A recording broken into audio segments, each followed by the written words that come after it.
What is up, everybody? It's your boy DFS Jimmy bringing you this week's edition of FanShare Sports course preview for, I guess what it's called, the Desert Classic now. It used to be called the Career Builder. Now it's called Desert Classic. Whatever, sponsorships change. Held in Palm Springs, California. This place is, well, you can see behind me. It's gorgeous, right? There will be no shortage of picturesque holes. It seems like most of the golf courses on this swing and this side of the country are really, really gorgeous. From Hawaii all the way here to Palm Springs. But as you can see behind me, this bit of an island green. This course, or this event, is hosted on 3 different golf courses this week. 2 of them are kind of similar to each other. The third is a bit different. The guys are going to play 2 rounds on the TPC Stadium course here, PGA West Stadium course. Then they're going to play 1 round on the La Quinta Country Club, and then they're going to play 1 round on the Nicklaus course here. So a bit of a different approach in terms of like course history, things like that. The event is different in the fact that it shares 3 courses. Some of these events early in the season are a bit wonky when it comes to course history, so we're going to do our best to just kind of take a look at the course that they're going to have 2 rounds on, which is the stadium course, the host course, and then the other 2 that they're fairly similar, I'll kind of cover briefly and how they factor into the scoring this week. But we're going to focus on the stadium course. Then we're going to take a look at guys that have had success just at this event in general, and just look at finishing position and the average, and just sort of see what types of games might have had success at this event overall. And then we'll get you guys out of here. But the attire tonight is a little bit more formal. No particular reason, just off work, but different look for the guys that have watched me several times. So let's go ahead and get into the scorecard here. The all 3 of these courses are par 72s. They're all short, all of them. So I guess let's separate the stadium course out right now. What we're looking at is the scorecard for the stadium course. The other 2 courses, Nicklaus and La Quinta, they are fairly similar in the fact that you can really go low on them. They both average 2 full strokes under par. This is a bit of a boat race type of event, always kind of has been. They set it up pretty easy. Now, stadium course is quite a bit tougher. As you see here, it only averages, just under 6/10 of a stroke under par. So not on the same level. So there will be, guys are going to have to really take advantage in terms of strategy here. They're going to really have to take advantage of the par 5s, and the short par 4s on the 2 courses that they get 1 round apiece on, which are La Quinta and the Nicklaus course. You really need to take advantage of that, especially your bombers on the Nicklaus course, because the fairways tend to be a bit wider. Nicklaus designs, you kind of penalizes you on the approach into the green if you miss, but definitely rewards guys that can kind of reach out there a little bit longer. So maybe focus on some bombers for the Nicklaus course. There have been times in the past where this event could be a bit weather dependent with the draw, and if guys get a good draw on the easy course or a tough draw on the easy course, etc., and not able to score as well. I doubt we're going to see that this year, but I haven't looked at weather yet either, so but something to potentially keep an eye on. But either way, the guys are really going to have to go low on the par 5s. All the par 5s are fairly reachable here. You do not have to be a long hitter in general to compete at this event. You do not have to be a long hitter in general to score on these courses. These are professional golfers and these are resort courses. So the guys really need to get after it on the 2 days that they're on those courses. Now, for the 2 rounds that they get at the stadium course, this is where they're going to have to focus their efforts and their energies. The 4 par 5s, all very reachable, all very short, 509 yards, 536 yards, 495, 493, all very short par 4s. Now, that said, this is a more technical golf course than the first 2 that we just talked about. This is a die-designed golf course. So with a die-designed golf course, you have some inherent like idiosyncrasies that sort of go along with it, and one of them is sort of strategy. You have to be thinking a shot or 2 ahead. You certainly have to place the ball in the right areas, and you tend to not be able to overpower them. That said, golfers can overpower the other 2 courses, and bombers can take advantage of a couple of holes here. You'll see number 12 is only 316 yards long. So there are some short scoring opportunities, but what is unique about this golf course, maybe compared to the others specifically, is the 3 really long and the most difficult group of holes on the course, the 3 par 3s over 200 yards. Your long iron play is really going to come into play, be a factor, I guess, in terms of maintaining your position relative to par on the par 3s. Very difficult, as you saw right here. This is one of the par threes. Very difficult golf shot. Not a lot of green. Obviously nowhere to bail out. Guys are really going to have to be on their long iron game with these par threes this week if they have any shot at maintaining their position on the leaderboard. That's certainly where guys are going to slip up. Now, where are guys going to score? Obviously the short par fives. There is an opportunity on just about every other grouping of holes to score or at least give yourself a decent look at a score, right? There should be a lot of opportunities this week, especially for your ball strikers on this golf course. That's where I'm going to be looking this week, is for ball strikers, and I think we're going to see that here in a second when we take a look at kind of guys that have had success multiple times here. And I think it comes down to how they play on this golf course. Everybody is going to score and get after it on the other two. This is the course that's going to make the difference for them.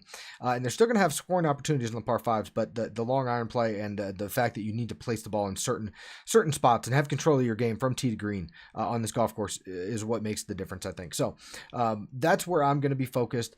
But in terms of DraftKings scoring, as you see here, 30% of the points are going to come from the 400 to 450 yard range in par fours, and they play right about even par. So the couple that are going to be tougher to birdie or whatever, but there's also a couple that you can definitely score on. So plenty of opportunity there. 3 short par fours, all under 400 yards, definitely can score on those holes. And then, of course, the par fives. So that's where we need to be looking this week. All of these courses are Bermuda grass, by the way, out here in the desert. And this time of year, they're probably going to be overseeded. They should be overseeded. So we'll see, but it's a POA rye mix. The greens tend to be a bit slower here. Again, this is a birdie fest, guys. I mean, like, scoring happens a lot. I think the average winning score for the last 5 or 7 years is 23 under, right? So lots of opportunity for scoring. Guys really do need to get after it. So keep that in mind as you're building lineups this week. Now, let's get to the sort of guys that have had success on this golf course throughout the years. This is just a straight average based on their finishing position, because again, the courses and everything gets kind of mixed up. This is just, I don't know how relevant strokes gained is even this week, because I don't even know if the PGA Tour tracks it on all the courses. They might only track it on one course. So I'm just trying to look sort of broad picture, just sort of back up and see, is there anybody that's had success here consistently based on finishing position? And then if so, what, is there a correlation between the games? Obviously, the guys with one sample size you have to take into account. Siwoo Kim, though, however, definitely did have a good year in 2016.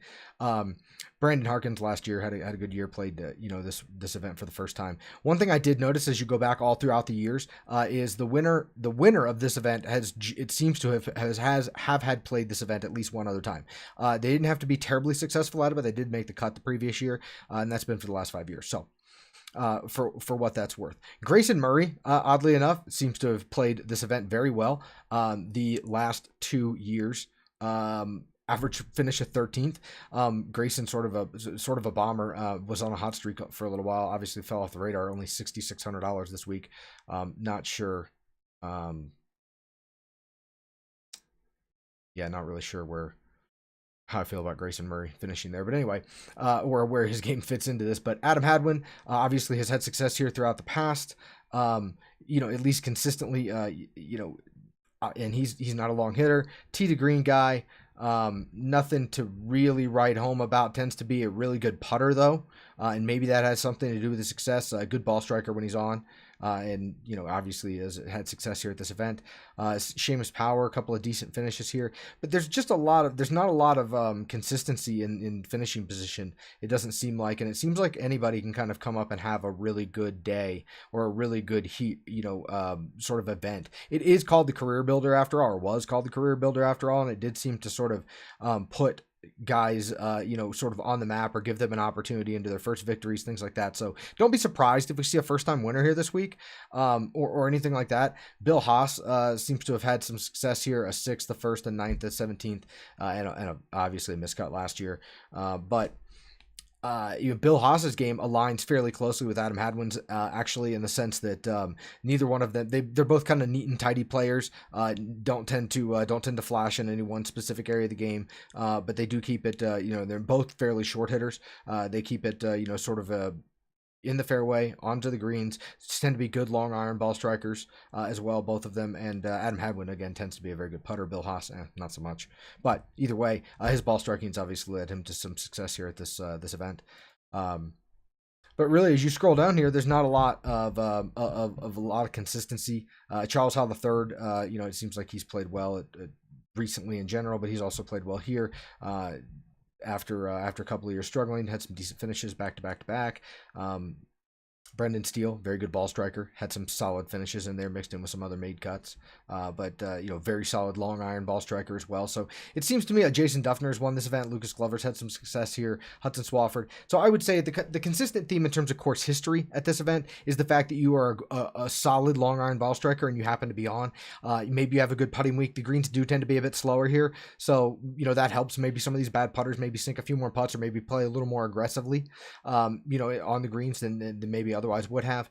But I would say that this is if you're this week, we need to be focused based on who's had success here at this golf course. Need to be focused probably on your long iron ball strikers and your good putters.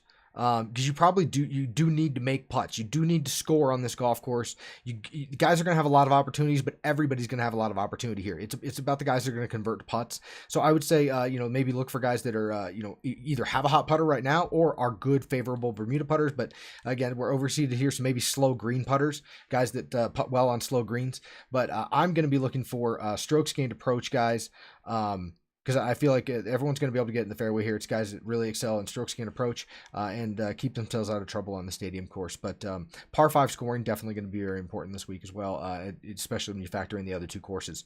But again, all the par 5s very short, very reachable. These are all par 72s. They're all like 7,000 or 7,100 yards. So very short courses in terms of PGA standards, being a par 72. So a lot of scoring opportunities this week. A lot of eagle opportunities on the two courses that they each get one round on. So, be looking for scoring this week. And, obviously based on what we've looked at here, be looking for guys that have good long iron ball striking, can maintain their position on the board with the tough par 3s that they're going to face in the on the scorecard here, taking a quarter stroke around away from them. So par 5 scoring, good long iron ball striking, and find a guy with a hot putter this week. And, hope you have 6 guys on DraftKings that can contend for the boat race. So with that, guys, DFS Jimmy for FanShare Sports signing off this week. Best of luck. We'll catch everybody next week.